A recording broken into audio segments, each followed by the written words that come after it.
take a cookie from the jar, grind it, wrap it in the raw. YBT would stay loyal, no damn miss a prop. Shouts to my producers, King Jones and Sahab. Hey, y'all with the alley-oop, I threw him up a lot. Far from a corny nigga, I'm the hottest shot of cop. I had to boss up for a check, move my fam up out the jets, draft some key players in my set, sauce of the blue cheese, that ranch. I am a club member, you a guest. Speak of my name, better put respect. Step up to me, gotta cook right. Fuck who got now or who got up next. Yeah. Hey, y'all, the Prophet Charlie Black, a deadly combination. It's been long overdue, I know the streets been waiting, which takes a lot of patience, cause you never rush straight. This one's for the record, but going down history in the making. Hey, y'all, the Prophet Charlie Black, a deadly combination. It's been long overdue, I know the streets been waiting, which takes a lot of patience, cause you never rush straight. This was for the record, but going down history in the making. Hail the Prophet, Charlie Black, Black Prophet, that's a fact. Went down in history and it's a fact. It's a deadly combo, niggas know that. Prophet, that's a fact. Black Prophet, from the bottom of the map. Atlanta, Georgia to Florida. We up in them waters, it's alright.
Good evening, guys. We're back again on this Monday, and our topic tonight is transitioning from pediatric care to adult care and the things you need to know about doing that. It's going to be an interesting night, so I'm glad you've joined us. We have our guest co-host again, Greg.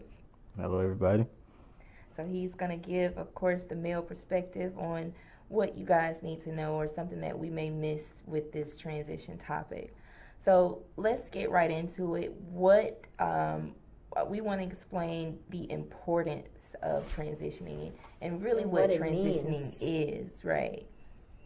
Transitioning is basically when you go from pediatric care to adult care. We all know in pediatric care, they're checking up on you 24/7. It's they baby you. Your mom is always speaking for you, or your parents are always speaking for you. And once you go into adult care, you have to take on that responsibility. So transitioning is trying to prepare you for that moment when you're on your own now for adult care. And it's very important that transitioning doesn't start, when you become 18. It's something that should start in your puberty years. You want to start giving your kids more autonomy when it comes to their medical care, even before they get to 17, 18 years old, so that when they get to that point, they're ready to take the reins and be their own stewards of their health care. Right. And certain aspects of transition that we'll get into later, I think, should start very, very early. It's young kids, especially about knowing your body and knowing your disease. But the actual steps probably should start around 13 or 14. I can't remember at what age I started to transition, but everyone has different transition stories or experiences. With me, I was going to Grady Healthcare, and their children's clinic was in the same clinic as the adult clinic, so those people knew me already. So my transition period was rather smooth, just because I was already comfortable with where I was. Yeah, mine wasn't very smooth at all. Because I had been going to CHOA as a kid, and then I actually moved out on my own at 17, and so I felt like I was an adult. And even though I could have still gone to CHOA for a little bit longer, I was like, I don't want to keep going to a children's hospital. I'm paying my own bills. I got my own apartment. I'm grown.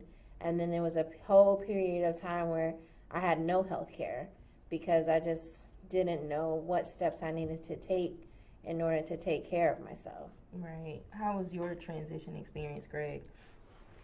Mine was, I want to say it was kind of rough, but I think that comes from transitioning from CHOA. Like, you're used to being coddled, and then I think they let me go. I think I was 19, so that's a little bit longer than most people. But I had my first adult hospital was Grady, and it was just completely different. It was almost like a culture shock. I just wasn't prepared, and over the time I gathered up the strength and just was able to work it out on my own. But I've always had my mom in my corner to make sure I knew that I had to advocate for myself at one point. But even still, then it was still hard when you had to get out there and do it on your own. But you gotta grow. So with anything, it's gonna take practice. Like, you just gotta put that effort with it and go out there and do it. Right. Yeah. So, and we try to give the tools that's needed so that it won't be Traumatic. as bad. Right. It won't be traumatic, and it'll kind of ease you into it. It's something new that your parents and you are experiencing. So it's gonna be a little scary, but it has to happen. That's a part of growth. That's just a part of becoming an adult. However, adulting with sickle cell is a little bit different. So we just really want to prepare you guys for it. One of the things is self-advocacy. I think that's where we should start, and that's where I mentioned that self-advocacy should start very early in knowing what type of sickle cell you have, what your numbers are, what medications you take.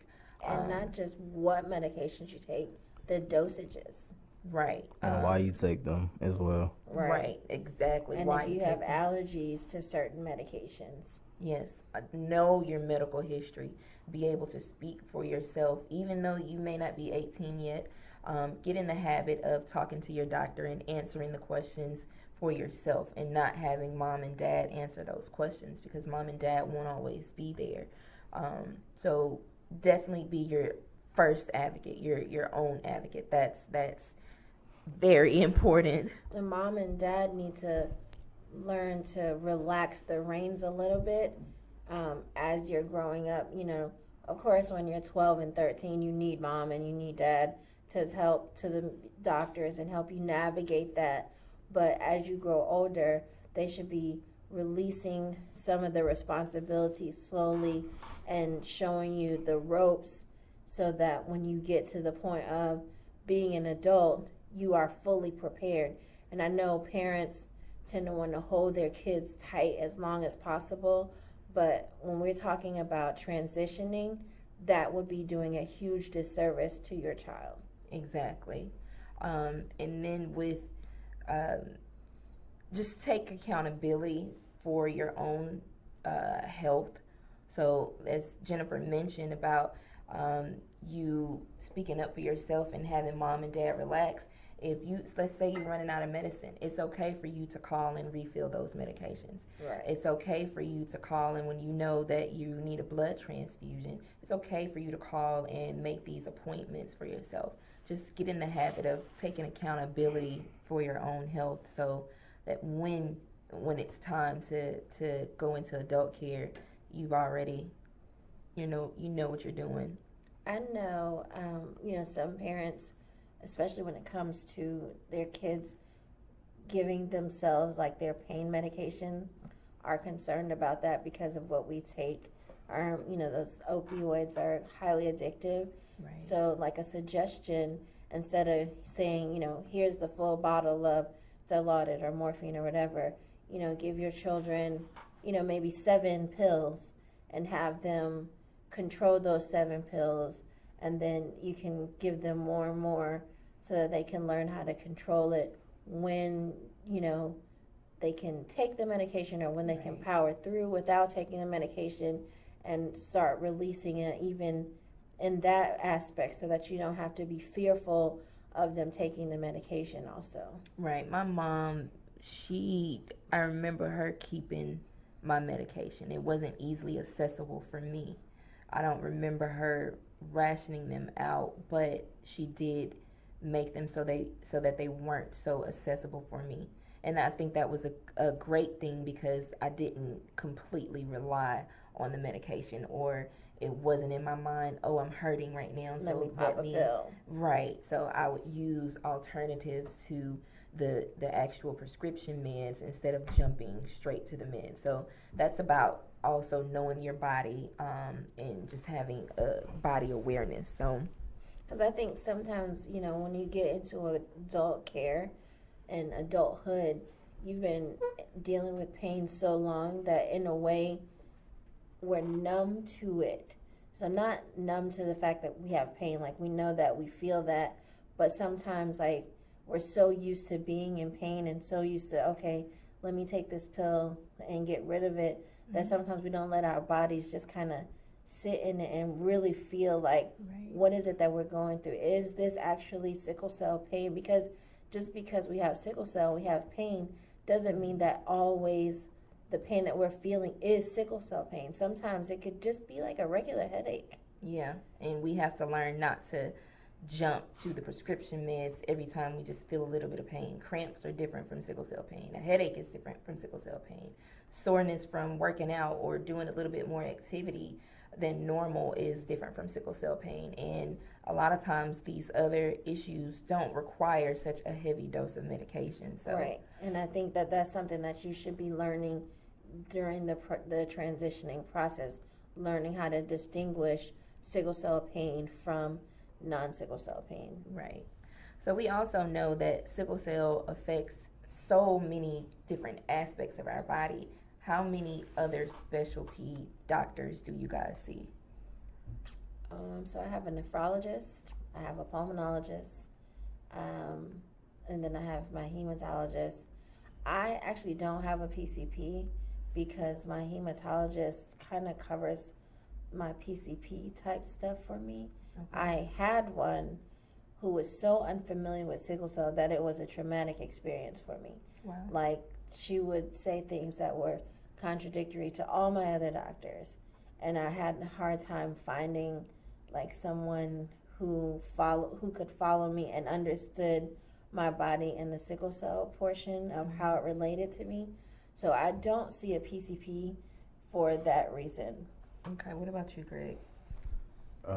When I was at Grady, I had multiple doctors, but as Jen stated, the information began to be contradictory. So I just kind of once I left Grady and I found my new hematologist, everything pretty much is being covered. So everything's like pretty much comprehensive. So I don't have anything too much to worry about. Well, that's good. I do see a PCP maybe like once a year. Of course, for sickle cell, I see my hematologist every month. I see a retinal specialist because with SC, we're more prone to retinal damage. So I make sure that my eyes are still functioning how they should. And if I'm on top of my appointments, then if there's anything going on that I'm not aware of, they can fix that immediately. I've had a few laser surgeries to fix the blood vessels in the back of my eye. Of course, we have to see the orthopedic with AVN, having my hips replaced, and just checking the status of my spine and my shoulder because that still is affected by AVN. But it's important to follow up with whatever specialty doctors that you need to see. Everybody is different. Jennifer sees a pulmonologist and a nephrologist to deal with those issues. I can't remember the last time I've seen a nephrologist, and I don't particularly have to see a pulmonologist, but depending on what issues you have, it's very important to stay on top of your health with these different specialty doctors. Yeah. It gets aggravating to have to see so many doctors, and it does. You want to be able to make sure that they have the same information so that they aren't giving you conflicting information. With my PCP, I've had to teach him a little about sickle cell. I see the pros and cons with it because I don't want him. I think he trusts me enough to know what I need, but I see the PCP for everything outside of sickle cell.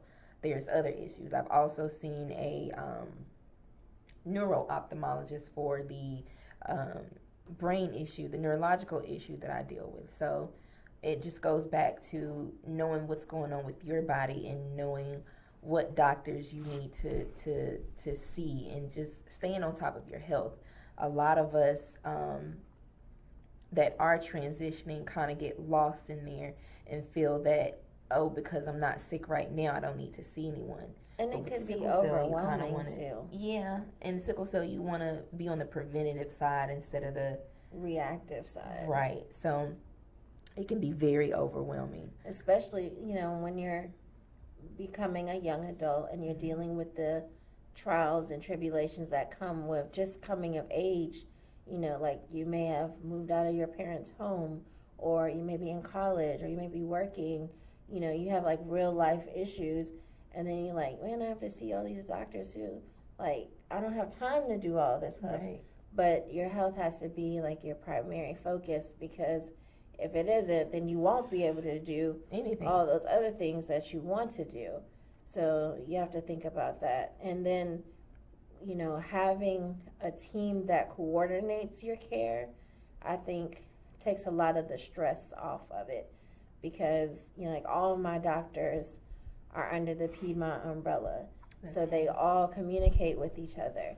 And when one doctor may be dropping the ball on one thing, another doctor will pick it up and call and be like, hey, did you do this for Jennifer? Or Jennifer may need this. And so they work so well together that I feel like everything has now become seamless. But it was a process to get there. Right. And that takes work. It really does. So another thing that we discuss is your post-high school plans. Like, do you want to go directly into the workforce? Do you plan to go to college? Those things, with anything with sickle cell, preparation is key. So you would want to have a plan set in place for post-high school. Like, what is it that you want to do?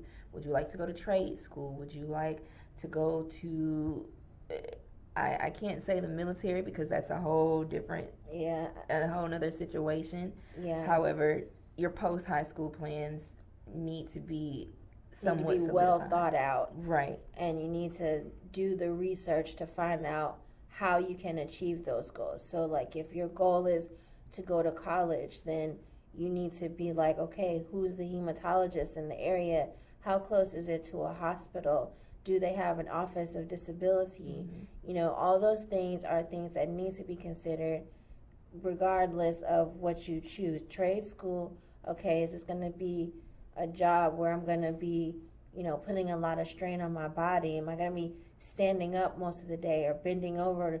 Do I have back pain? Like, Right. you have to think about it from A to Z. Right. And one of the things that I did in college and while I was working is I always made sure that my professors or my managers knew what was going on with me, because I didn't want to be in a situation where, of course, sickle cell is unpredictable and I have to call out or can't make it to class that day.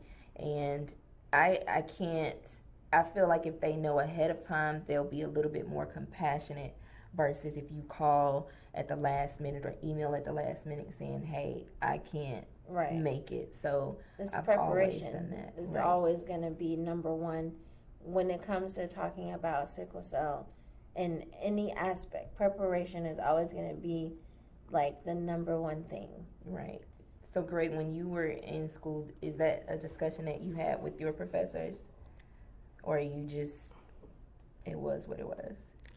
No, when I was in college, actually, before you even start classes, you need to, for anybody starting college, you need to find the ADA office and speak with them, and you can get everything sorted out.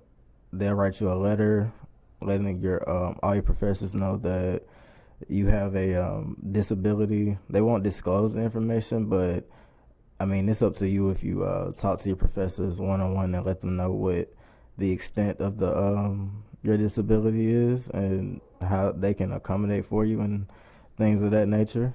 But and if you're set up with the school, then you have protection. So if you ever get sick, which I have before, but I had the ADA to back me up, so I was able to retain all my my work, take tests that I missed and everything. So you just have to make sure that you prepare, as we all have said. So when it comes to that, you know, you find that office, you do that first thing, and you get those letters to each and every professor. They sign off on it, and that's your protection plan right there. Yeah. You know, I went to school online because, well, like I said, I moved out when I was 17. So by the time I went to college, I was already a wife and a mom. And, you know, they didn't have like an ADA office Right. for that. But during the admissions process, I let it be known that I had sickle cell, and I let it, you know, my entrance essay and everything, I explained it. So when I did get sick, even though I was doing online classes, sometimes I was not well enough to even do my work, I would send a letter to my teacher. So even if you do it that way, if you go to school online instead of going to a brick and mortar school, you can still cover yourself. Yeah. Now, did you guys, well, especially you, Greg, because you went to an actual school, did you find like that one person that you could disclose your information with in case anything happened, or someone that could take notes for you when you missed class? Did you have that type of support? Yeah, I always have tried to make sure that at least I have maybe one or two people who are reliable. Maybe I can get the notes from, or somebody who, you know, maybe understand the work. Maybe if I miss class, I can, you know, meet up with them after, and we sit down and, you know, discuss what I don't know and the new material, anything of that nature. So yeah, it's important to make sure you always have somebody that you can rely on, whether it be you just missed class or you were sick and you're gonna miss class for a few days. So it's always important to just have that backup plan. I even had that in my online classes too. Good. Which was, you know, because, you know, when you do online classes, you have your discussion boards and you introduce yourself when the class starts. So I would be like, you know, this is who I am. I have this disease. Sometimes people would reach out to me and ask questions about it. Oh, you guys, we have a caller. Hold on a second. You're on the air with Sickle Cell Awareness 365. Hey guys, this is Tabitha again. I just wanted to chime in to talk about life expectancy. This basically goes to parents and significant others of sickle cell warriors. Do not let the life expectancy that the doctors place on us define your life. Amen. I grew up kind of bubble wrapped and in fear that I wouldn't see my 12th birthday, that I wouldn't see my 18th birthday, that I wouldn't see 25. And that kind of prevented me from living the life that I could have lived. But instead, me listening to all the fear and all the you can't do this, you can't do that, I just got tired of it.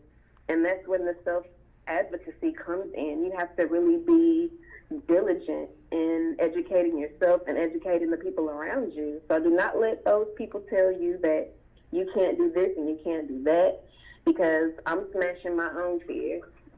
Well, that's wonderful. Awesome. That's awesome. I completely agree with that. Thank you, Tabitha. Thank you guys. Talk to you later. Okay. So yes, that's a great point, to not letting sickle cell limit you. My mom, she only gave me 2 choices with college. And honestly, I picked the quicker one, thinking that I'd finish quicker and I could move out of the house. So it didn't turn out that way, but I think her reason for limiting me was because she was scared. And that's, as I got older, I realized exactly what Tabitha said, not to let anything limit us from going off to school or going to do a certain type of job. They're flight attendants with sickle cell. So, and if you've experienced flying and have gotten sick before, you know that flying is a trigger, but it can be managed. Some things can be managed. So Preparation. Prepare your life as though you are going to live a long and healthy life. Like, period. And don't let anybody tell you otherwise. Right. But yeah, having that support system, someone who will encourage you to live past your limits, someone who will help you take the notes in school, and even if they have to show you how things are done, like a tutor or what have you, it's important to have that support system achieving anything it is that you plan to achieve. Just don't let sickle cell stop you. As you can see, we've done a lot between the 3 of us, even having sickle cell. So, and we still have a long way to go.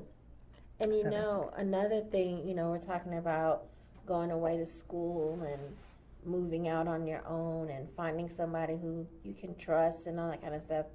That's important for many reasons. In college, people like to experiment with drugs. They like to experiment with alcohol and all those kinds of things. And we have a lot of medications that people covet.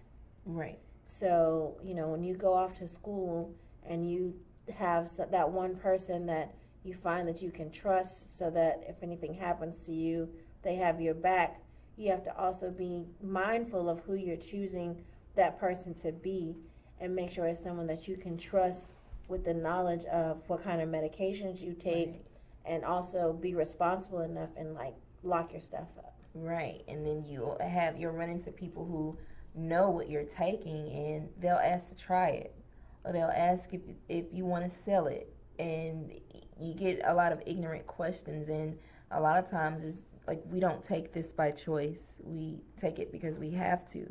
So it's not something to play with. And you don't want to, I know you want to socialize and do things that the other your peers are doing, but we have to be very careful on mixing our medications with other drugs. I mean, you shouldn't be popping mollies or taking ecstasy anyway. But you definitely don't want to mix that with what you're already taking, and you definitely don't want to mix alcohol with what you're taking. Alcohol dehydrates us. Alcohol dehydrates the normal person. So I know with me, even a glass of wine, I can feel the dehydration. So even if you do, because it's easy for me to sit here and say, don't drink alcohol, but I understand is as you get older, you may want to experiment. You're gonna try Just things. make sure you're following it up with water. Hydrate with anything. So right, because if I drink, I kind of have like a rule. Like for every glass of alcohol, I have 2 glasses of water. right. Like, and that's just something that I learned with my body. Like, I want a celebratory drink sometimes. I'm not gonna deny myself that I'm of age. It's legal, and that's what I want to do. But I'm gonna do it safely. Right. Sometimes we may have to be the designated driver that night. Let your friends turn up, and maybe you should sit back that particular night and you just offer to drive. Or your friends, don't be peer pressured into drinking, especially if you know how it does with your body, or even if you just don't want to drink, don't be peer pressured into it. And your friends, your real friends, will understand why you're choosing not to drink. I'm sure, Greg, you've had peer pressure with drugs and alcohol. How did you handle that? Well, me personally, I didn't succumb to peer pressure. I feel like if I want to try something, then I'm gonna try it, and I deal with the consequences, and I've done that before and regretted it. So just like you gotta know yourself, and then you gotta know the people you're around. That's really all I can say about that. I can agree with that, because if you're around friends who are constantly doing drugs and drinking alcohol, that's not a good look on you. So just be careful of who you surround yourself with. Yeah. So as far as work life, like I mentioned earlier, even my managers, I would tell them ahead of time, hey, this is what's going on with me. I may have to call in sick, and I can't give you a heads up about it. It just happens. So for the most part, a lot of my managers were understanding. And if you're in the government sector, that's what the FMLA, the Family Medical Leave Act, is for. It's specifically for people who are dealing with temporary or permanent health issues, and that it backs you up so that when you have to call off or when you're out, that is there, that's available for you. And I always would tell in the interview process, like, hey, I have sickle cell, and this is what it is. I would explain it, just because you can't be discriminated against because you have a disease. So I'm going to be upfront about it. And if I know that I'm qualified for a job, I don't have a fear of exposing that in the interview process. Yeah, I can't remember if I specifically mentioned it during the interview process. I don't know, but I know at some point I did end up telling them this is what I deal with. So, and they were all understanding of it. So, and you have to figure out that work-life balance. I remember one time when I worked for the Internal Revenue Service, I worked like 60 hours in a week. I think I was trying to rack up on overtime because there was this trip coming up, and I got to get this money, and it put me in a crisis. And my doctor told me that I had ambition like a normal person, but I'm not normal. And it kind of ticked me off when he said it, because I'm like, it didn't make sense to me. I understand what he was trying to say, but it just didn't make sense to me because I had to get this money. I want to go on this trip later this year, you know? So finding that work-life balance is crucial. How were you able to manage? Because I know when you were at school, were you working full-time, Greg? I was only working part-time, but when I either had a break, like holiday breaks, or just maybe class was canceled or something, I had a good relationship with my manager at the time. I was working at Kroger, so I would easily just pick up shifts if I wanted to. Eventually I regretted it because I was working a very physical labor job, and when I first started, it wasn't, I didn't have a care in the world, but as time went on, it kind of hit me at the worst times. Like, I'd have to work, and I was like, I can't come in, and I might be the only one that have to work that day. So now I'm, putting people in bad predicaments where they might be off and they got to come in and work for me. So, you just, you got to know your limits, know your body, and know what you're signing up for as well. So Exactly. I can agree with that. I don't think we should be working jobs like UPS and FedEx or even warehouse stuff because it's so physically demanding. Right, and then it may be all good in the beginning, but like the wear and tear that it eventually has on your body, Right. you can't get that back. Exactly. And with sickle cell, we age faster and our body is a little bit more fragile than the normal person. So, doing those jobs is going to hit us sooner than it would the average person. So, be very selective with your jobs. I remember when I was younger, I worked at Phillips Arena, which is now State Farm Arena, and I was an usher. Sometimes I only worked maybe 4 or 5 hours, but I was standing constantly. And I was always, at this point, I had not had my hip replacement. So my hips were steadily breaking down. I'm standing there, and I was also much heavier, so that didn't add to it.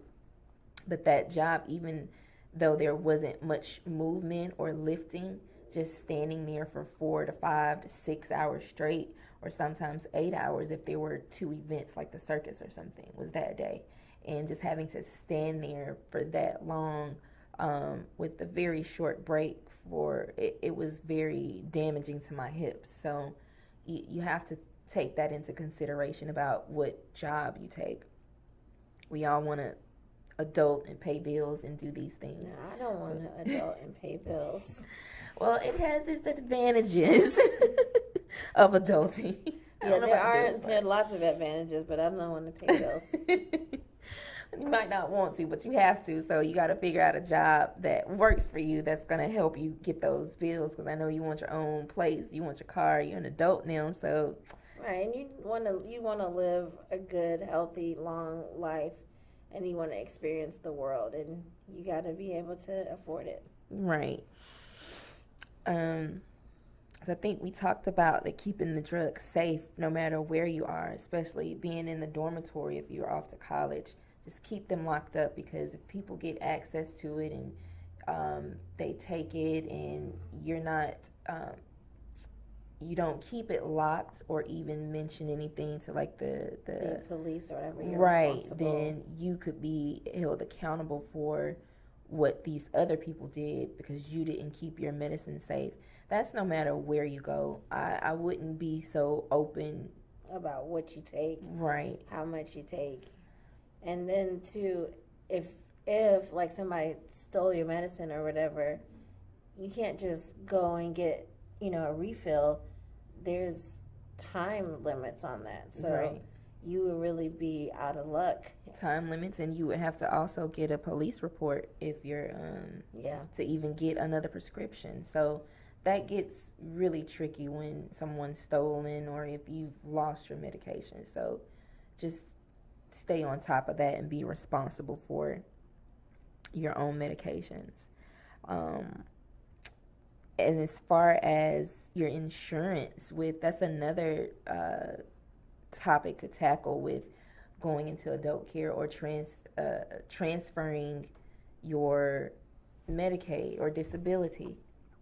You have to know the process of when to reapply or when to. I haven't always received disability for sickle cell. That's something that's very new. My mother was not able to get it for me when I was a child. So that process of transferring your health information, your disability, your Medicare, your insurance, you need to know those things when you go to see these new doctors. And make sure they accept your insurance. Right. Are you still on your parents' insurance?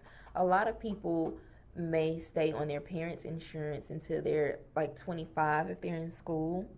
Mm-hmm. But I recently heard something that I need to look into a little bit further. Like past the age of 25, being on your parents' insurance as a disabled adult. I heard something to the effect that that's possible, but I haven't really been able to find the documentation to kind of prove that it to be the case. Right. If it is, that may open a lot of doors for some people. Yeah, I think that would be very, very beneficial. I think I stayed on my mom's insurance until I was about 25, mainly because I was still in school, so that was helpful. And then when I started working, I was able to get insurance through my job. When at a certain point, we couldn't get insurance if we had a pre-existing condition. So there was a period of time that I was uninsured, and it was difficult because you're kind of stuck going to one place. And I think I got spoiled with the better treatment that my insurance could afford, which is unfortunate because you shouldn't be treated any different because you have different insurance, but that was the reality. Case. It is. So it's really helpful to know, how the insurance works, how your visits are being paid for, how your medication is being paid for. So yeah, you guys want to add to that? So basically, just to kind of, recap, the whole process of transitioning is something that needs to start at an early age, preteen possibly, and it's something that is vitally important to your overall health and well-being into adulthood, because the mortality rates of young adults in that gap where you're not a kid but you're not like a full adult, it's mind-blowing. It is. How many people we lose in that place because they're unsure of how to take care of themselves, or they haven't had the tools given to them to know what to do. So it's just imperative that we prepare our children to live into adulthood. Right. And another thing about going into adult care, even though we advise you guys to know what medications you take, know how much you take, know that you will come across doctors or nurses who will stereotype you and think that, because you know what medication works for you. They're not going to see it as, this person knows their body. They're going to see it as, they're just in here for the drugs. Right. And as much as I would hate for anybody to experience it, more than likely you will. And the thing is, there's so many things that you learn in pediatrics. Like, you learn about distraction therapy, and you learn to know your meds, and you learn, breathe, different techniques that they teach you to manage your disease. And you go into adult care and you're breathing intentionally. You're doing that. You're on your phone because that's a distraction. You're playing a coloring game or words with friends, whatever, because it's distracting you from the pain. And then at the same time, you're telling them, I need such and such milligrams of this, that, and the other. They're looking at you like, this person cannot possibly be in this much pain, or they wouldn't be on their phone. They, all these things that are ingrained in you as a pediatric patient, now you're kind of being punished for them as an adult patient. Right. But don't let it discourage you. Stay firm in the information that you tell them, because at the end of the day, it's your body. You know your body better than they do. And unfortunately, even when we come across that, we still have to remain calm. We can't pop up at the mouth or give attitude, because we rely on these people to help us. And us being combative, honestly, doesn't add to what we're already going through. It just makes it worse. And I know sometimes how hard it can be when you get ignorant comments or just even ignorant looks or what have you. However, we still have to maintain a cool head. And I think that maybe that particular aspect should also be taught, because they're gonna come across this. So I think that should also be taught as we go into as people go into adult care. Yeah, there are a lot of aspects that, like, You know, you think about certain things just off the bat, but then as you keep talking about transition, it's like, oh man, this too and this too, like being calm, how to talk to the nurses and the doctors, how to advocate for yourself in a professional way. Like all those things are things that you need to learn also, and sometimes we don't automatically think of teaching those things. Yeah. I think that's it with transitioning. I know there also we work closely with the Sickle Cell Foundation of Georgia with these transition clinics, and the most recent one we did was on mental health. And I just wanted to highlight that a therapist should be right along in the number of doctors that you see for the rest of your body. Your emotions play a huge part in your physical health. Any buried emotions that you're feeling that you have not dealt with will manifest in physical ways. So you want to make sure you take care of your mental health. And as we get older, we experience so much stuff. With the three of us, we've lost so many people and so many friends, and we see so much where people that's dealing with the same disease that we have are dying, and they're dying young. So we need to collectively make sure that we address that and make sure that our mental health is at least close to where it should be, or if we're working towards a better mental space, because that's just as important as everything else. Yeah. All those things work together to trigger your body to act out. Agreed. And going forward, we will have more transition workshops with the Sickle Cell Foundation of Georgia. The next one is March 21st, where the parents are welcome just as much as the children. We are helping children between the ages of 13 and 18 and their parents, because they're dealing with transition as well, and they have to come to grips with you becoming an adult. And we're also helping the 19 to 25-year-old range to know what they need in being in adult care and going forward, because this is new for them. Right. So it could be a culture shock. Right. Regardless if we want it to be a culture shock or not, it just might be. Yeah. So those takeaways are extremely important. I hope you guys were able to at least get a better understanding of what to expect in adult care. Also, you can actually interview different doctors. If you're here in Atlanta, there's Grady, there's Piedmont, there's Emory Midtown, Emory Main Campus. Your pediatric doctor should be able to refer you to an adult hematologist. It's okay to check them out, and if they don't work for you, then that's okay, because at the end of the day, you want to have a doctor where the communication is open. Don't let them overpower you, and you don't go in there like you know everything as well. There should be an open communication. Symbiotic relationship. Exactly, where you can discuss what your needs are and how you're feeling, and they should be able to understand and give you suggestions, not only based on their knowledge, but also based on the information that you're giving them as well. And it's okay to go to a couple before you find the right one. Right. Because everyone's not going to be a right fit for you. And you want somebody who you feel comfortable with, someone who you don't feel uneasy communicating with. All those things are definitely important. Absolutely. You guys have anything else to share with kids or parents who may be a little fearful of becoming an adult with sickle cell by legal standards?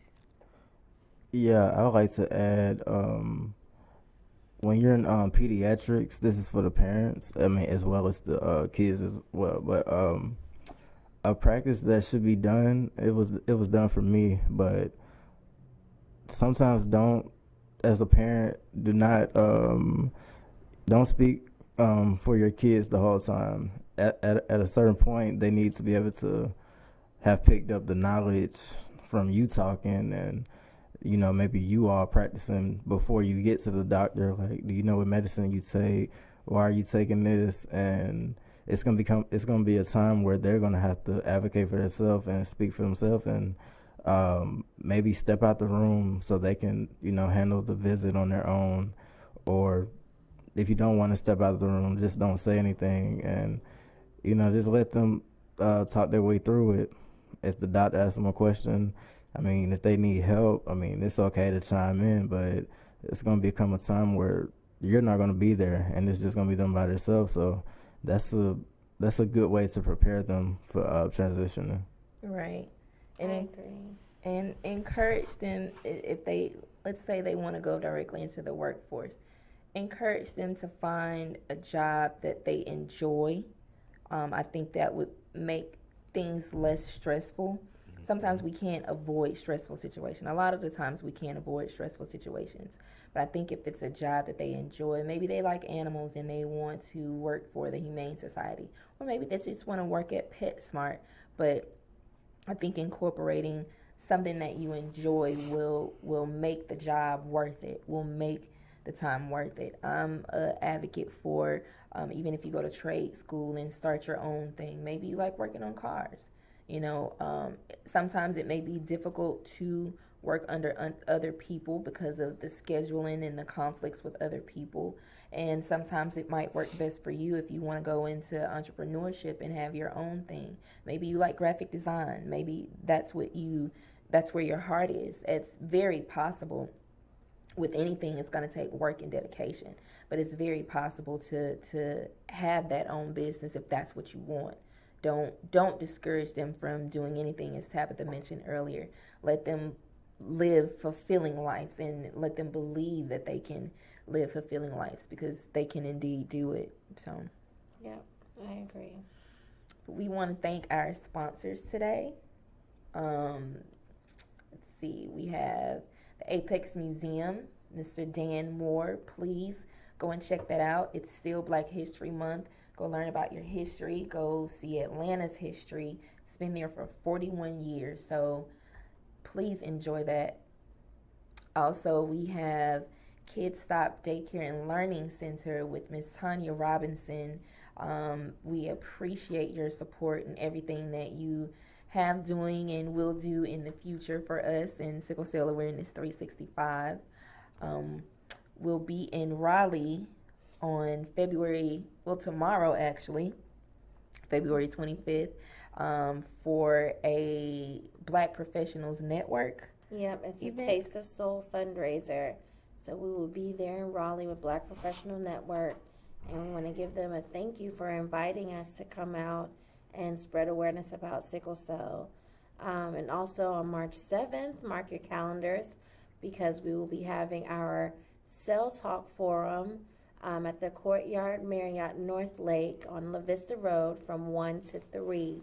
You can get your tickets on Eventbrite, or you can go to our website at www.sca365.com and type in Cell Talk in the search bar. We also want to thank Status Network for allowing us this opportunity and sharing this information with you as well.